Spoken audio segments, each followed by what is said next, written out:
Hello, I'm Gretchen DeVries with God in the Family. Welcome back if you've been joining us already to introduce all our daughters to you. This is our third episode here that we've had daughters on, so it's good to have you girls. You'll hear a little bit about them. You may be wondering, why do I have on this apron? And we're not cooking because I love aprons, and I thought this was a cute one for Christmas, so I just decided to wear it. And I told the girls, like, you can wear aprons too if you want to. And you notice none of them had on aprons, so they may not be apron lovers like me, but I am. So we're going to talk about a little bit more on some of the foods that we eat during the holidays. But first, I want to introduce them to you. This is Hannah DeVries, and this is Harvest DeVries. And I'm going to let them tell you just a little bit about themselves, maybe some of the things they do, what they're involved in, and things like that. So Hannah, can you tell us a little bit about yourself? Yeah. Well, I actually work for my dad. I'm his personal assistant, so I do that day in, day out. It's a full-time job, but I love it. I get to travel with them, be here at the church with them, and stuff like that. I love it. And then I also teach dance with my oldest sister, Abigail, at her studio. So I also love that and enjoy it so much. I work with our children's ministry at the church and strongly involved in that. So those are just a couple of things I do. I do a lot of things. I'm very involved. Again, with lots of hats. Lots of hats. All my girls wear lots of hats, yes. Obviously, and she does a lot of things at home too. She is a lot busier than she used to be outside of the house now that she has these jobs. But she's always been, for the last couple of years, she's like the number one laundry person. So now that she's busy, I'm like, okay, lots of laundry still in the house. So we still have 6 children in the house, 6 married and out of the house. But we're so proud of Hannah, and she's always been industrious and working and doing things. So Harvest, tell us a little bit about yourself. Yes, I am 16. I just turned 16, so got my license, enjoying driving around everywhere. And I am in 11th grade, so I'm finishing up school for this semester and you're doing yes, I did dual enrollment this fall semester. I'm not gonna do that next, but just finishing up school, and I'm also working in the children's ministry, and I really enjoy that, just hanging out with the children and everything. So. And what about, she's over some social media? Yes, I run our church's youth group social media, so I do that, and I run God in the Family social media. So all the posts that you see pre-post and all the things that are going on there as far as that are not the recordings, Harvest is taking care of that, so she's really good at that. And yeah, like she said, involved there with our youth group at church. Sons and Daughters is the name of our youth group. And so as you can see, they stay busy as well, and a lot of things going on with them. But girls, we're going to talk about desserts, okay? So we've talked about with the other girls, we talked about just some meals that we do and maybe some side dishes, and then we talked about hors d'oeuvres because we do those on Christmas Eve. And so now we're going to talk about desserts. And I'll tell about this one in front of us first, and then maybe I'll just let y'all tell me about your favorite dessert or something. But this is what we call chess bars or chess cake. Another word for it can be called a lot, but growing up, my sister and I, this was one of our favorites, we called it gooey butter cake. And that just sounds gooey, it sounds good. But gooey butter cake, but it's a great dessert, and you can cut it into bars or you can eat it. You really can't eat a whole piece like a cake because it is very rich. So rich, it's very rich. And so as I was making it last night, it's really not hard. We'll post the recipe on there, but it's like a yellow cake mix, and you mix it with a stick of butter. And I have a cute little story on a stick of butter. I have a friend, Heather Patton, I'll give a shout out, so we'll have to make sure and tag her in this. She lives in Canada, and she got one of our cookbooks. I made a cookbook in 2005. I did a revision last year and gave it to just the girls and stuff, but hopefully I'm going to do some more revisions and get one out to make it available for other people if they want to get one. And so she's got the cookbook, and so she texts me and she's like, I'm sorry, but what is a stick of butter? I don't know what that is. So I guess in Canada, they just sell them in the pound, like in a block. They don't really have them in the individual sticks. And so I had to explain that was a fourth of a pound of, and so, but yeah, 1 stick of butter with the yellow cake mix, and you just mix that together with 1 egg, and you mash it down into like a 9 by 13 pan. And then for the topping, you mix 2 eggs, 8 ounces of cream cheese, and powdered sugar, like a whole box of powdered sugar. So you mix all that together, and it's kind of liquidy, and you pour that over the cake mix, and you bake it, and then it turns into this yummy goodness here. So we make chess cake and chess bars or gooey butter cake, but we also make other chess stuff. Harvest helps me with that a lot. Yeah.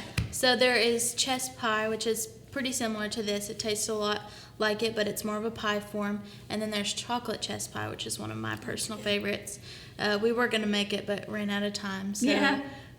That's one of my favorites. I always make that for the holidays. I like chocolate chess pie too, and I like the recipe because it makes 2 as well. Of course, it has cocoa in it and things like that. So it's a nice change. Yeah, evaporated milk and cocoa and things like that. So yeah, it's really it's a good change. I like chocolate chess pie as well. They're kind of more of, chess pie is kind of what I would call an old-fashioned dessert, because I remember growing up, my great-grandmother used to make chess pie. But another thing she made that I've not had in years, and I don't know if anybody makes it, and if they do, you need to make sure and message me, and it's called egg pie. And I know, I've never made it. It's like custardy type pie, but she always made it egg pie is what she called it. And so yeah, it reminded me of chess pie, but it wasn't quite as sweet as chess pie. You have a favorite pie? Yeah, most of our family really likes pumpkin pie, but I particularly like pecan pie the most. I'm on the pecan pie. I love that.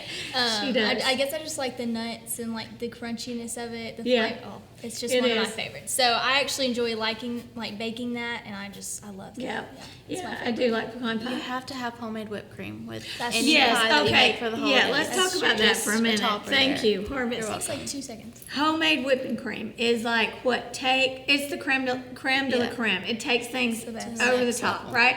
So comparison, Cool Whip to homemade whipping cream is like, there's just no comparison. So what you get is heavy whipping cream in a carton, and you put it in a bowl, and metal bowl works nice, or glass, but either one of those, and you begin to mix it in the bowl, and as it's in the beaters are mixing it, you add sugar to it, and probably I would say for an 8 ounce carton, you may start with about 1/4 cup of sugar. Put that in there, let it continue to mix, and it actually turns into whipped cream. And then you can taste it, and if it's not quite sweet enough for you, you can add a little more sugar. But we want to make sure not get it too sweet, because if you're eating it on pie and you already have, like our chocolate chess pie is extremely sweet, so you don't want too much. But that just adds that just sets the pumpkin pie over the edge on all the pies. So that's great. I'm glad you said that. I was thinking of another pie when you.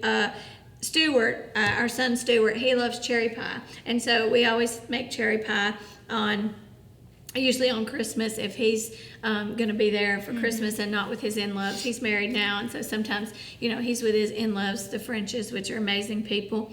And another pie we love, and I always thought we made it at Christmas, but you just said it wasn't a Christmas pie when we were talking about it. Oh, the strawberry rhubarb. Yeah, I don't think we've ever actually made that for Christmas, but that is one of my favorites. My grandmother brought it. It was actually, I think she brought it for Thanksgiving. Thanksgiving is when she brought it, and she brought like fresh rhubarb and the strawberries, and it's like really tart good and really sweet. Yeah, and if you've never had rhubarb, because some of you, I've never seen rhubarb, heard of rhubarb, tasted rhubarb, because it doesn't grow here really in the South, in Alabama. But like I said, my in-laws were from the Midwest, from Iowa and Minnesota, and they would just have it growing out in their yard. And they would just, I remember Greg's dad saying they would just break it off and put salt on it and eat it, and it's like really sour. So I don't know how he did that. So you almost have to mix it with, you can find it every once in a while. You can find it in the frozen food section at certain grocery stores, Publix or Kroger sometimes, but it's really hard to find. So sometimes Greg's mom, when she goes to visit Iowa, she'll bring me some back. She'll bring it back, and we freeze it. And so you cut it up and you mix it with strawberries and a lot of sugar, and then your crust. No one makes it quite like Grandma though. No, I've tried. I know. It's just never the same. anything that Greg's mom makes, we try. All of us, all of the No one girls can try, top it. and we're like, we can't make her banana bread the same. And she gives us the recipe, and we've all figured out it must be because she's just grandma, and she loves. It's the love. I don't know what it is, but anyway. So let's talk about maybe some memories or a favorite thing that we do at Christmas that you like. I know one for me, I was thinking about it, and it's probably on Christmas night. Like, we'll have dinner and we'll finish that, we'll clean up and everything, and then we'll go into the family room and we'll take all of our Christmas cards that we get from, friends and family, and we'll pass them all around the room. We'll each get like 2 or 3. We get a lot of Christmas cards, and send them on, because you'll bring see them. why. We love Bring them Christmas on. cards. And so we'll all get a couple each, and then we will go around the room and we'll pray for every person that sends us a Christmas card. So that's just always a really sweet memory.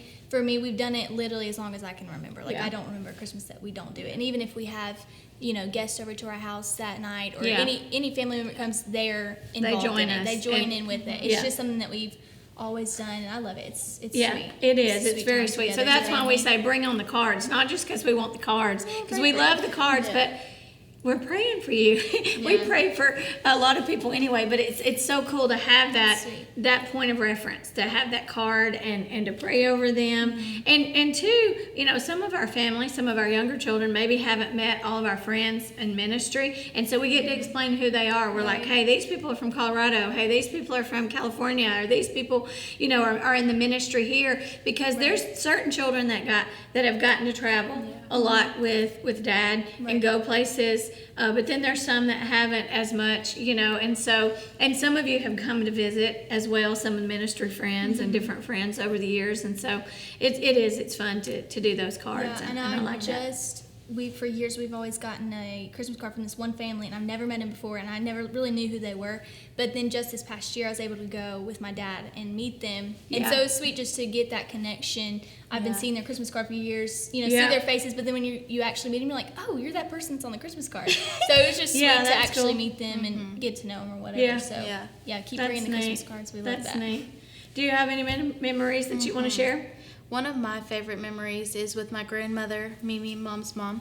We will always go on the house tour downtown Huntsville and go tour the big houses with the lights and Christmas decorations and just spend time together, and it's so Christmassy and fun. And so we don't get to do that this year because they're not having that, I don't believe. So we're going to have just a night at Mimi's house next week and just have girl time together, and it'll be a lot of fun. So that's a good memory, though. It is, and boy, there's some pretty houses. Yeah, there and is. some Really of the trees and the decorations. I know last year was a great time. We enjoyed that a lot, getting to go to the house tour. So anyway, well, I just want to thank you girls again for being on here, and just tell you how much I love you, and I'm proud of you. Dad and I are proud of who you are, what you stand for, and you're amazing people, and I'm proud to be your mom, and love you so much. Yeah, but thank you again for joining us. I hope you've been tuning in for the last few times. If not, go back. We have them archived, and you're welcome to go back, and you can meet Abigail and Salome, and Micah and Leah, and now Hannah and Harvest. And then we have one more segment to do later with the 2 youngest daughters. And like I said, hopefully there'll be a time soon that we can get on our daughter-in-laws and our son-in-laws and all the rest of our grandchildren. It takes a while. It's a big family, but we're blessed. We have a great family. I thank the Lord for that. And so we just want to say God bless you, and we hope you're having a great, amazing Christmas season, focusing on who Jesus is and what He's done for you. So God bless.